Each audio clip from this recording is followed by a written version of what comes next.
अस्सलाम वालेकुम। बहुत शुक्रिया बदिस।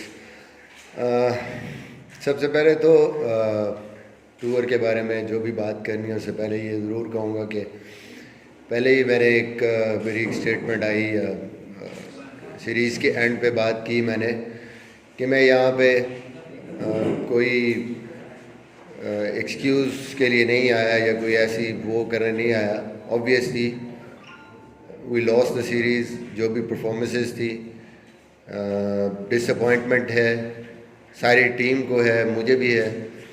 बिकॉज़ जब आप इतना कुछ अचीव करते हैं पाकिस्तान के लिए और नंबर 1 आप पोजीशन पे पहुंचते हो टेस्ट में खेलते हुए, और उसके बाद इस तरह की परफॉर्मेंसेस जब आती हैं तो ये बाकी लोगों के लिए छोड़ें, हमारे लिए या मेरे लिए कोई ऐसी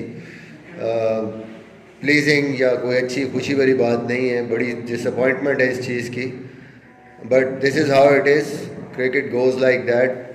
और मैं यहाँ पे बिल्कुल भी इस चीज़ के लिए नहीं आया कि कोई एक्सक्यूज़ दूँ, बट इट इज़ इम्पॉर्टेंट कि जो क्रिकेटिंग फैक्ट्स हैं, जो दुनिया की क्रिकेट में इस टाइम पे जो कुछ हो रहा है या जो ऑन टूर चीज़ें थी, परफॉर्मेंसेस हमारी जो अप एंड डाउन हुई हैं, उसके जो फैक्ट्स हैं उस पर बात करूं।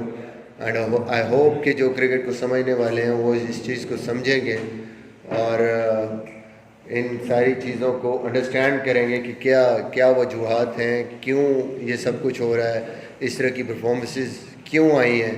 आई थिंक ये इम्पॉर्टेंट है हम सब के लिए समझना, हमारे लिए भी समझना और जो फैंस हैं उनके लिए भी समझना। सबसे जो इम्पोर्टेंट चीज़ है मेरे ख़्याल में वो ये है कि सबसे पहले तो जो टीम की मैं बात करूँगा, I think in terms of hard work, commitment, जो कोचिंग टीम थी या जो प्लेयर्स थे, जो भी हमारे पास रिसोर्सेज थे, जो टाइम था, गिवन टाइम प्रिपरेशन के लिए, आई बिलीव कि हमने अपनी 100% एफर्ट उसमें की, सब ने की। बट क्रिकेट में हमें पता है कि समटाइम्स जितनी भी आप कोशिश कर लें, प्रैक्टिस कर लें, रिज़ल्ट्स आपको शायद उस तरह के नहीं मिलते, क्योंकि लक का फैक्टर भी बहुत होता है इसमें। बीइंग बैट्समैन आप जितनी मर्जी प्रैक्टिस कर लें, यू गो देयर, हो सकता है पहली गेंद पे आउट हो जाएं। इसी तरह फील्डिंग की बात है, आप जितनी मर्जी प्रैक्टिस कर लें, sometimes it's not going your way, तो it's not going your way. So काफ़ी सारी चीज़ें हैं जो इसमें मेरे ख़्याल में जिसकी वजह से हम अफेक्ट हुए। Talking about opposition, I think आप सबको पता है न्यूजीलैंड की जो ये प्रेजेंट टीम है one of the strongest team है, और स्पेशली एट होम जो उनका रिकॉर्ड है पिछले 2 सालों का, 2.5 years, बड़ा ज़बरदस्त रिकॉर्ड है। And they are not playing in bubbles, ये भी उनको एक एडवांटेज है। Overall I think they have been playing excellent cricket, और उसके सामने हम शायद उस तरह की क्रिकेट नहीं खेले, अपने पोटेंशियल से नीचे थे, और उसकी वजह से भी रिज़ल्ट्स काफ़ी अफेक्ट हुए हमारे। आई थिंक मैं ये ज़रूर चाहूँगा कि लोग इस चीज़ को अंडरस्टैंड करें। क्रिकेट को 1-1.5 साल पहले और अब की क्रिकेट में जो एक सबसे बड़ा फैक्टर है, जो आप लोगों ने भी रियलाइज़ किया होगा, जब हम न्यूजीलैंड में गए और जब वहाँ पे कोविड की सिचुएशन हुई और एक लॉकडाउन की, एक आइसोलेशन की सिचुएशन हुई, और जहाँ पे हमने 3 दिन के बाद प्रैक्टिस करनी थी, अगले 9 दिन हमारा कैंप था, वो भी हमें आइसोलेशन में गुजारना पड़ा।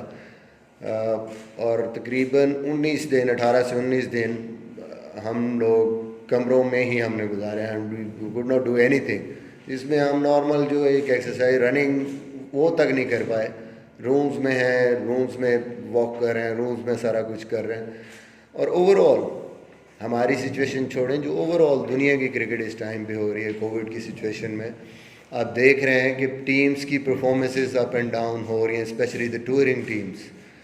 जहाँ पे भी क्रिकेट हो रही है, इंजरीज़ बहुत ज़्यादा हो रही हैं, and we need to understand हम भी कोशिश कर रहे हैं कि इस सिचुएशन में हमने कैसे निकलना है, कैसे चलना है, इन परफॉर्मेंसेस को कैसे हम कंट्रोल कर सकते हैं, बेहतर कर सकते हैं। बट फ्लक्चुएशन बहुत ज़्यादा है और जिसकी वजह से आपके जो एंड रिज़ल्ट्स हैं वो भी बहुत ज़्यादा अफेक्ट हो रहे हैं। आई थिंक हमारी जो परफॉर्मेंस थी यहीं से अगर हम देखें ओवरऑल ऑन द फील्ड हमने मिस्टेक्स की, ठीक है, हमसे कैचेस ड्रॉप हुए, हमारे से जिस तरीके से बैटिंग करनी थी बॉलिंग नहीं कर पाया। बट देन अगेन हमने ये भी देखना है कि जी हमारी जो सबसे जैसे हमने स्टार्ट किया यहीं से, एक बंदा कोविड की वजह से जा नहीं सका जो कि हमारा T20 में शायद हमारी फर्स्ट चॉइस थी, वहाँ पे एज एन ओपनर या टूर्नामेंट में बेहतरीन परफॉर्मेंस फ़खर ज़मान ने की थी। वहाँ जाके आई थिंक इंजरीज़ ने बहुत ज़्यादा अफेक्ट किया हमें। सबसे बड़ी जो हमारे लिए वहाँ पे मसला हुआ वो बाबर आजम का हुआ। Obviously being the number 1 batsman in T20, I think that was a big miss for us.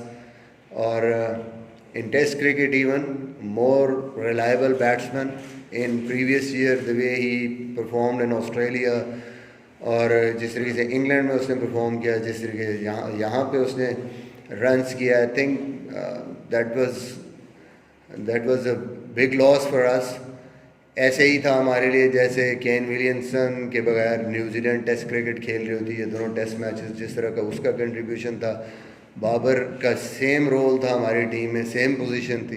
तो आई थिंक ओवरऑल ये भी हमारे लिए एक बहुत बड़ा मॉरल जिसको कह सकते हैं कि धचका था, मॉरली भी और ऑन द फील्ड भी ऑब्वियसली उस परफॉर्मेंस का। आई थिंक कि ये सारी चीज़ें इसके बावजूद मैं ये ज़रूर कहूँगा कि the effort put in by Pakistan team, हमने अपनी तरफ से कोई कसर नहीं छोड़ी। बट हमें ये एक्सेप्ट करना चाहिए कि जो अपोजिशन थी they were better than us in all 3 departments, और उन्होंने प्रूव किया है पिछले 2-2.5 सालों से।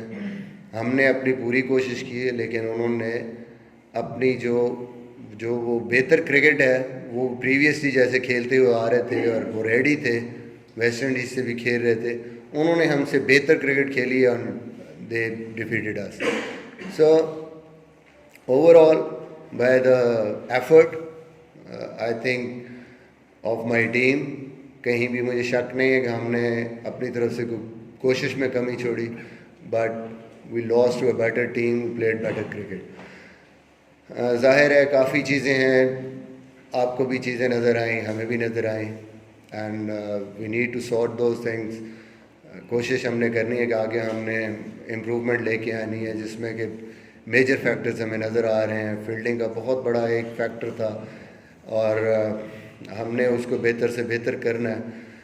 अगेन मैं कहूँगा कि ये सारी चीज़ें, ये वो फैक्ट्स हैं जो शायद दिल से आप सब लोग या क्रिकेट जो खेलने वाले हैं या देखने वाले हैं, समझने वाले, वो इन सारी चीज़ों को समझते हैं। ये सिर्फ मैं बात नहीं कर रहा, ये दुनिया के सारे जितने भी बड़े कोचेज़ हैं इस टाइम टीमों के साथ, मार्क बॉचर है, मिकी ऑथर है, बाकी भी जितने, रवि शास्त्री है, सबको ये प्रॉब्लम्स फेस हो रही हैं। And Covid is somehow affecting the performances of the players. उनकी फिटनेस, इंजरीज़ का भी बहुत ज़्यादा इश्यूज़ आ रहे हैं। आई डोंट नो कि ये जो बबल्स हैं ये मेंटली और फिज़िकली बहुत अफेक्ट कर रहे हैं प्लेयर्स को, but that is the fact. हम जितना भी आप मुझे कहें कि जी आगे एक्सक्यूज़ दे रहा हूँ मैं या कोई ऐसी चीज़, तो सारी दुनिया को ये मसले हो रहे हैं और हमने इसका वे आउट निकालना है, हमने इसकी हम कोशिश कर रहे हैं। But still I mean it's a big factor. हम भी परेशान हैं कि हमने कैसे चलना है इसमें, एक बबल से दूसरे बबल में, और फिर आइसोलेशन, और फिर you have to keep your quality cricket की और फिटनेस की, वो भी उस तरह रखनी है before even going into a series. जो आपके कैंप्स हैं वो भी बहुत ज़्यादा अफेक्ट कर रहे हैं, जिसकी वजह से आपकी जो फिटनेस है या फील्डिंग है, ये चीज़ें बहुत अफेक्ट कर रही हैं। आई थिंक ये सारी चीज़ें हैं जो कि ओवरऑल एक पैकेज बन के फिर आपकी परफॉर्मेंस को, बहरहाल में हमारी परफॉर्मेंस को भी अफेक्ट किया इसने। जहाँ तक बजीज़ ने पहले बात की क्रिकेट कमेटी की, ऑब्वियसली ये नॉर्मल प्रैक्टिस है।